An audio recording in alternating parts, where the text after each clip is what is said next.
Welcome to the Women in Blockchain Talks podcast, an educational platform where we focus on bringing you fresh and unique perspectives on the crypto and DLT space.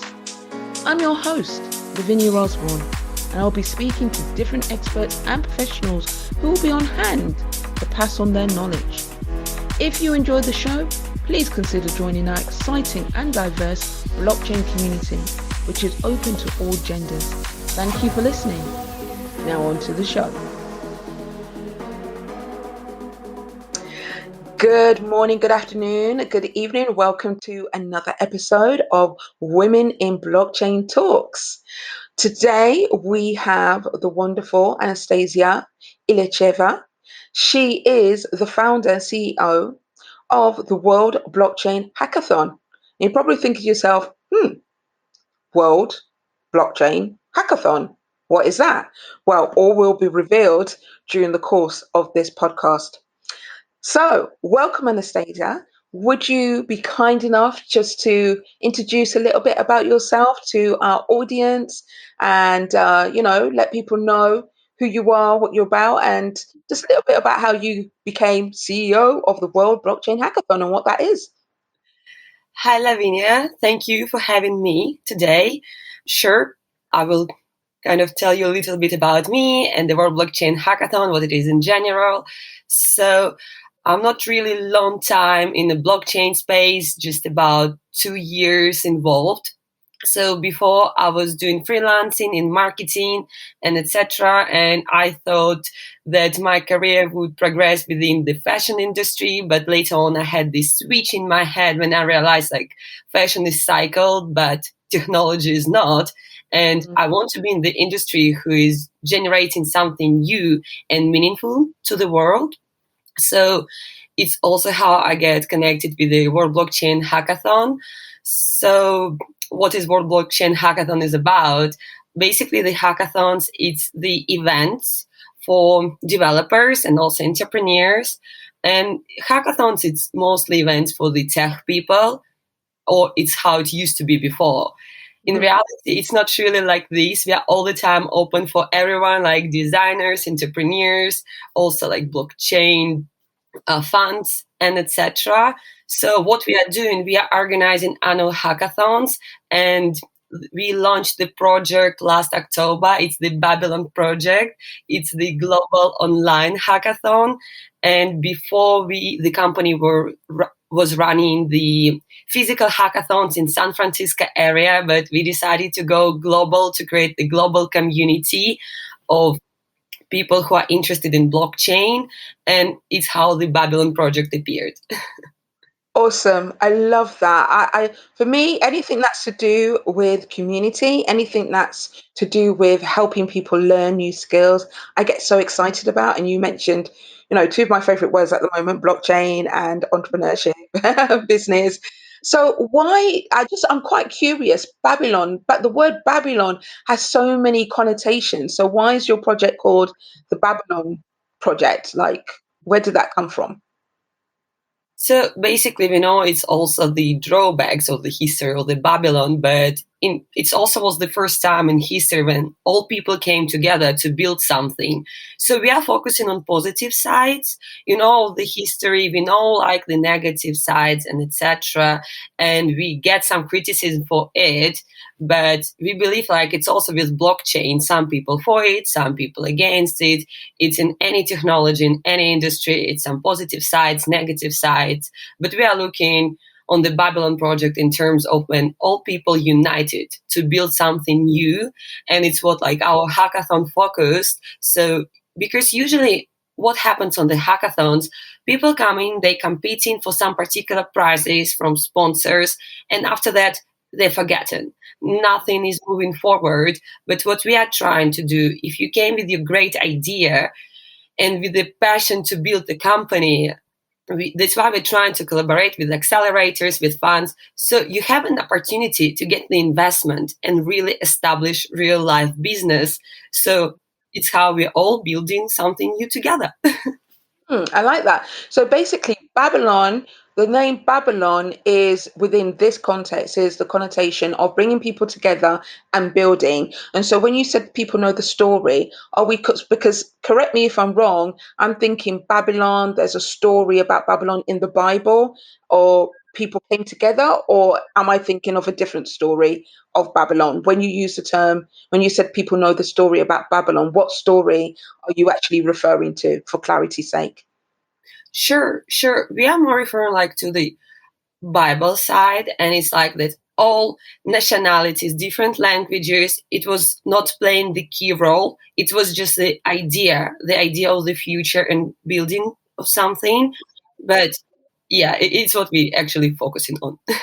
Yeah, no, of course. It's just I wanted, if anyone was listening or like the story of Babylon, just for clarity's sake. So that's what I thought. I thought it was the story from the Bible. But yeah, no, I love that idea. It's community, it's building, it's moving together. And like you said, people will have and will see the negative, will choose to see the negative connotation or choose to see the positive connotation. But most importantly, we're focused on the positive connotation of that story and the togetherness. So tell me about last year's. Well, first of all, why is hackathons so intrinsic, so connected to blockchain? The first time I came across the term hackathon is because of this space, because of this industry. And it sounded really interesting, like this fast paced, intense activity. But it scared me as well because I was like, that sounds super intense, super technical. What would I do with that? What can I do with that? How is that going to, I don't know, not even benefit me, but how does that work with me and who I am and what do I do?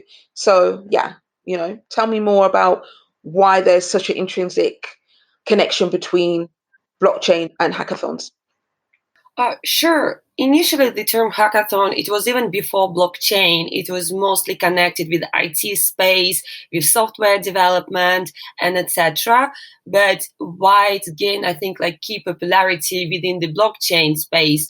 Because let's be honest, because with different like IT skills and coding, you can get your knowledge on different courses at the university if you decided to choose the technical pathway. The blockchain is emerging technology, so it's pretty new on the market. And obviously, you can read different articles, you can learn coding, the specific languages, for example, Rust and etc. But where you will practice your skills, where you are able to get the practical learning and would be able to really apply your knowledge, it's where hackathons are coming in place, because basically Right. the main idea of the hackathon is building. So that's why I believe like hackathons become really popular in blockchain, because people gathering together, first of all, so it's also for your networking. Secondly, you have access to different blockchain protocols, and you also getting access to top mentors who can help you. You can ask some questions on answers you were unable to Google and find on the internet. And also it allows you to code something, to put your idea into the practice, and also have someone who will give you honest opinion, who will double check it, who will help you with code, and also helps you to find the team. So Mhm. basically, if, for example, you're not really technical person, but you're a business person, and you have some ideas how blockchain can be really valuable for your business, how you will find the developer you need? Yeah, obviously it's different platforms, but you're never in touch with the person. You don't know their level of skills. You don't know if you will come alone. And it's the key part for the team in general, for the company. So you come into the hackathon, and for example, someone has amazing coding skills, but they Mhm. don't have really business vision. But you have Mhm. amazing business vision, but you don't know how to code at all. And it's where you coming together. So you providing ideas, so maybe you're working more on the presentations, you're working more on the MVPs and etc., while another person they're writing the code, and it's Yeah. how you get along. So like that's why I think like hackathons, they're really important for for the industry in general. So we're not just reading books, and with blockchain news coming every day and more things appearing on the market, so you're also getting confused. But you come into the event, you meeting people, you listening to panel talks, and you also putting all your skills on practice, so you can see where something works, whether it's not working. So yeah. Yeah, no, I mean, the way you've described it is amazing. And it's like a very active, engaged, it's like an immersive situation, immersive experience. So, for those who are listening, hackathons if you're looking for practical experience, but you don't know where to start, you've been reading, but you want to apply your knowledge, you want to connect with like-minded people, you want to learn at the same time, then hackathons are the great place to start. A great place to get involved and to start, basically, because what you're saying is it's about practicality. It's not just about the theory or just networking and talking. It's actually doing. Yeah, you're absolutely right.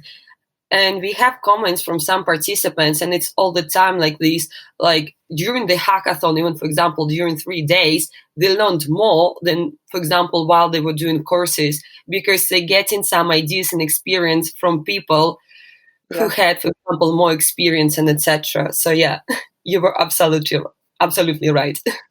I have a mentor, Charles Wusman, and she's got a book entitled this, Stop Talking and Start Doing. And that to me would signify a hackathon. Stop talking and start doing. Women in Blockchain Talks podcast with Lavinia Osborne, getting professional and personal in the crypto and DLT space. A quick break to shout out our sponsors, and a massive thank you to our partners April 6, industry specialists that make moments that matter for brands that shape the future. So when is the next hackathon, Anastasiia?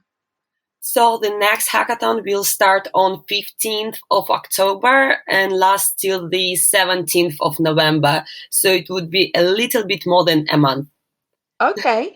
So it's a month of fun, immersion, intensity, learning, networking, connecting before one sees the end of the year and can move into the new year with maybe a business plan and funding, correct? Yeah, sure. And also why lots of fun, because this year we have also partnered with Metaverse. So it also would be Metaverse experience, where it would be also rooms with meditations, yoga sessions, like party rooms, to make this experience really fun. And because we are virtual, so we are global. And unfortunately, because of COVID, because we are global, we can't gather all people together in the room. So we are trying to create that for them, like the most real experience we can give, and also to make it fun so they can focus on their projects, they can work on them, but we also really caring about well-being. So we want everyone to feel comfortable, to feel like fun atmosphere, not just like stressing and coding all the time, but also having some breaks. Yeah, I love the fact that you're incorporating well-being. It's a topic that you don't really hear a lot in tech. So the fact that you're incorporating into your hackathon, I think that's amazing, because I have heard people suffer from burnout from doing a hackathon because they're just so intense and on it like Sonic. So that's amazing. Where did that come from? Was that just from your experience, or was that just where did that idea come from to incorporate well-being? So we had yoga sessions last year. I believe it's just from the experience and also the understanding, because last year we had hackathon for 3 days. So it was 72 hours of intense coding, cooperations, and really, really stressful environment. And we also had grand prize, like $100,000 investment. So the competition was really intense. So we were thinking how to make this experience also more comfortable, more relaxing. So we implemented 2 yoga sessions. So we also had recordings of them. So wherever someone feels like they need to have a break, we wanted them to have a look on the yoga session. It was pretty easy, but really relaxing. Our team was also doing it. So we were not just like providing it, but all our organizational team, when we had like yoga session hour, we were doing it because Yeah. we also needed some rest. You needed to So, de-stress. yeah, because the hackathons, they don't have really healthy environment usually. It's like Red Bulls, it's a lot of caffeine, it's a lot of stress, and it's also like competing part, and you have like limited time. So we are Yeah. all human beings. Some of us cope with it easier. For some of us, it would really lead to burnout. So that's why we are trying to focus on well-being, because also of COVID lockdowns and etc. I think all of us kind of not feeling 100% themselves during this time. So yeah, we are trying our best to provide really friendly and also healthy atmosphere on the maximum we can in our crazy world. Yeah. You know what? I love that. And I tell you why I love it. Because remember what I said at the beginning, what I understood about hackathons was intensity, stress, over technical, and it put me off. So guys, if you're listening to this and you've got skills and you want to apply it to blockchain, be it skills as a technical, non-technical, and you've heard hackathon and you thought the same as me, check this out. You know, let's everyone has to start from somewhere. Someone has to we all have to break our virginity on something, you know. And hackathon, if you're in this space, your hackathon virginity. So why not one that is also focusing on well-being? Because it sounds like it's going to be a beautiful and very professional and personal growth experience. And I'm all for personal and professional development. So sounds really great. So how do people get involved, Anastasiia? So how people getting involved? So basically, obviously we have several roles. We have hosting team. It's us who are also staying sleepless during all this time and trying to make sure everyone feeling comfortable. If someone has a question, they will get answer to this question. We also have ambassadors, hackathon ambassadors. It's guys from around the world who are also helping to promote the hackathon, and they're helping to run the hackathon. So last year, our like ambassadors, there was such a great support and help, and amazing guys. Honestly, most of them they're young, so some of them just graduated from universities, some of them were still in university. So it's like rising stars of our industry. We also have mentors, judges, and speakers. How they getting involved? We are trying to reach out to people. Some people in our network. We are all the time trying to bring like top caliber mentors.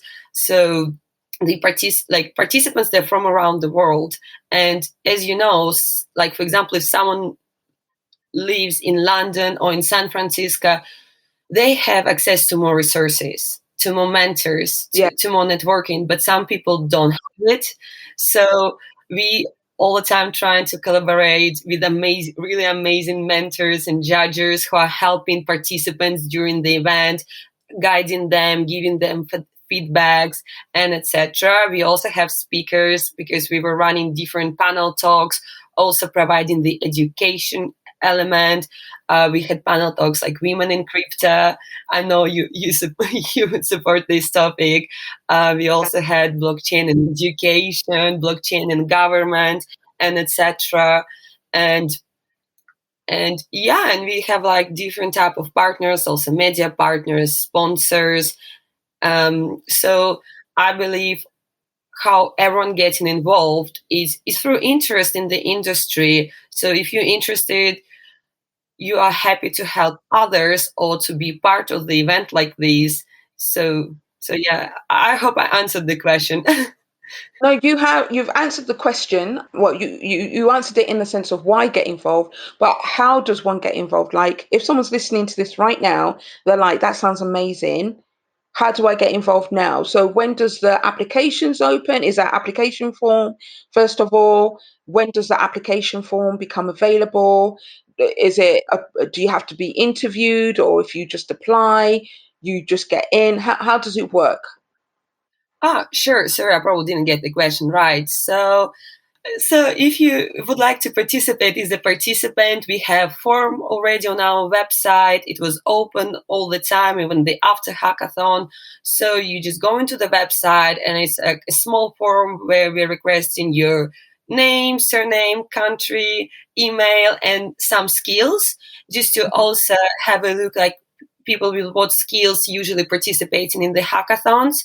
And if you would like to be a mentor, it's the same form on the website, or people can reach out straightforward to me, because with the mentors, we always have a call before the hackathon, because we want to have more personal connection, to meet person, to know their story, and also to understand what's the best position for them. Maybe they would be also amazing speaker for particular panel.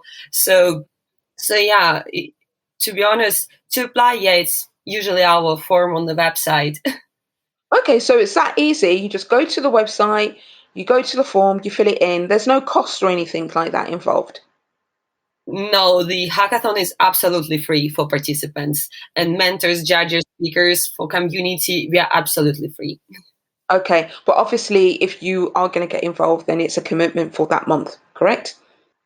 Yes, sure. Because if you will be not really active during the month, you will not build a great product. So we planned all our events around the weekends, because we understand that everyone has like study, work, and etc. during the weekdays. So most events will go through the weekends.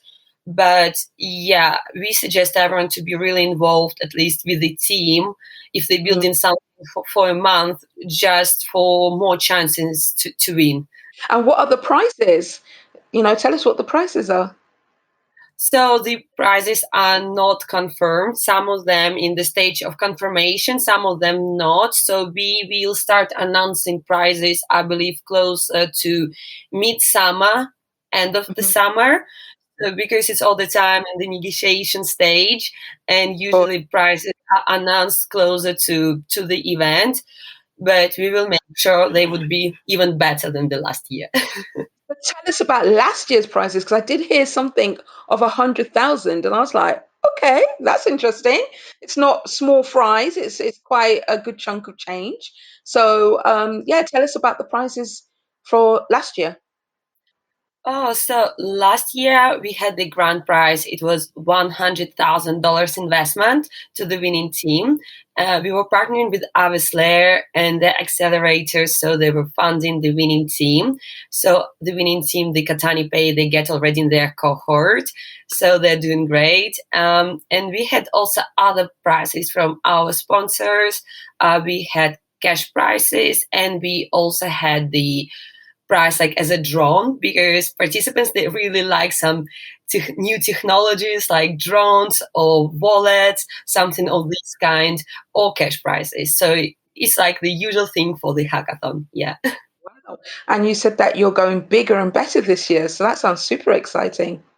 Yeah, we are trying our best. So we want like more excitement and more cool prizes for our participants. So hopefully, yes. Perfect. All right. So with that being said, you were sharing with me some numbers. You was talking just a moment ago. You talked about how some of the panels you've had is like women in crypto. So what are the numbers in regards to female participants? Is it male heavy or is it 50-50? And have you seen any improvements over the years? Obviously, we would be happy if it would be 50-50. It would be amazing. It would be an amazing progress. But unfortunately, it's not like this. We had around 3,000 registrations, and we had 1,000 participants, and we still had great numbers. So like 33% were identified as females. So we had ladies, and we could see it through the charts, like through Discord channels, and also through the presentations at the end with the judging panel. And also, what we decided to do, if with participation someone will be afraid to come, we were also trying to make comfortable atmosphere in terms of the proportion of mentors. So, and because we can have control over it at least a little bit. So, Yeah, and we had 40% of mentors, judges, and speakers women. So brilliant. Yeah, I believe it's pretty great numbers. So I hope this year we would see even more amazing women joining us on the hackathon.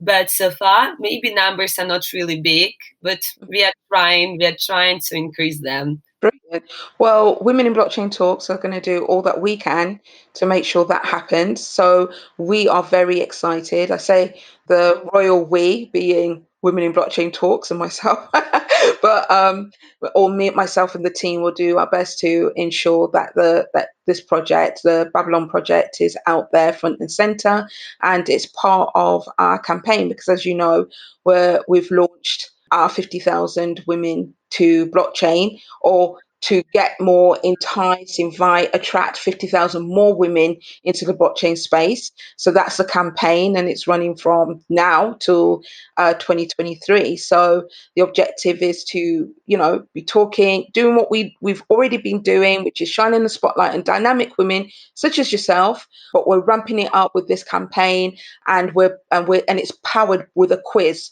And so one of the outcomes of the quiz is like diversity Delilah and career pivoting Charlie. And so if you get that outcome, then one of the outcomes, or one of the pathways, is the hackathon. So be like, check out the hackathon. If you're entrepreneurial minded, if you want to make a difference in the world, if you're all about social impact and you want to use technology, blockchain technology, to make that social impact, and you don't know where to start, you don't know who to connect with, then this hackathon is the place to start. So you're not front and center, but you're definitely in the mix with the campaign. And that's our way of letting people know about your brilliant project. So we're 100% behind you. Thank you. Thank you for supporting this and your help. And just let me quick comment on your initiative. It's amazing. And I think it really reflects like empower women, and it's what I really love. Yeah, brilliant. I'm glad that you feel that way. We've got to do what we got to do to make a difference in the world, because all of our voices count. And what I love about blockchain is that for me, I believe, and many women in this space feel, that it's a platform where women's voices, or diverse voices, can be included and therefore heard. So let's continue that trend and make it happen, right? So, with that being said, Anastasia, I have one more question to ask you. And that question is, if someone was to, what I find is most people in my circle, my network, they don't know anything about blockchain. They might have heard of Bitcoin, but like, blockchain, what is it? Don't get it. If someone you in your circles, or you didn't know, and they don't know that much about blockchain and this world, and they said, well, what has blockchain got to do with me? What would you answer? It's what I think it's the question we usually get. So I think the decentralization of blockchain, it allows to bring power back to people from traditional pillars. And Mm-hmm. I think it's what really gets with us. So if we want to have some control over our data or our financial situation and etc., and that's the reason you need blockchain, it opens you a lot of doors, and it's much more industries and benefits apart from crypto. But I think at the moment, more people than not really interested in technology itself, but they're interested in crypto and all these kind of money games to get profit. But in general, I would say it would allow us within some future to move from traditional structures to less traditional decentralized structures, and will allow us to get some powers back. Mm-hmm. Yeah. Okay. So it's about taking back our sovereign rights over our finances and our opportunities in some way, right? That's what you're saying ultimately. Yeah, about our data and also about our opportunities. And if we also will have a look on NFTs, it gives Mm, an amazing opportunities for artists and also for NFT models to get some of their rights back, and also to earn some money for being part of the mm, particular projects. mm. So I believe like we can discuss this question only for hours with you, but Yeah, as you said, it's how I feel, how to explain people and maybe attract the interest to the blockchain technology itself. Perfect. Well, thank you so much for your time. You've been an awesome guest. I'm very excited about your Babylon project, the hackathon, and looking forward to getting involved in October. So, anybody who's listening right now, if this has piqued your interest, the link for the hackathon is in the show notes. So, go and check it out. If it piques your interest, then apply. You have nothing to lose by applying. Anastasia said that there were 3,000 applicants last year, but 1,000 people got involved. Okay. So we know life happens, but you have to, if you want to make a difference in your life, if you want to be the change you want to see in the world, then you have to take action and get involved. And if you think this is amazing, this is cool, share this podcast first of all so people can hear about it, and share the link. Let them know about the opportunities that are here in blockchain technology, because it may just change someone's life, right? Yeah, thank you. Thank you for having me today. And yeah, I'm looking forward to our collaborations. Much more is coming. Indeed. Thank you, guys. Take care until the next podcast. Thank you for listening. Follow us on Twitter, Facebook, LinkedIn, and Instagram to keep up with our updates. If you enjoyed this episode, then please rate, share, and leave a comment. Your support is appreciated. Until next time.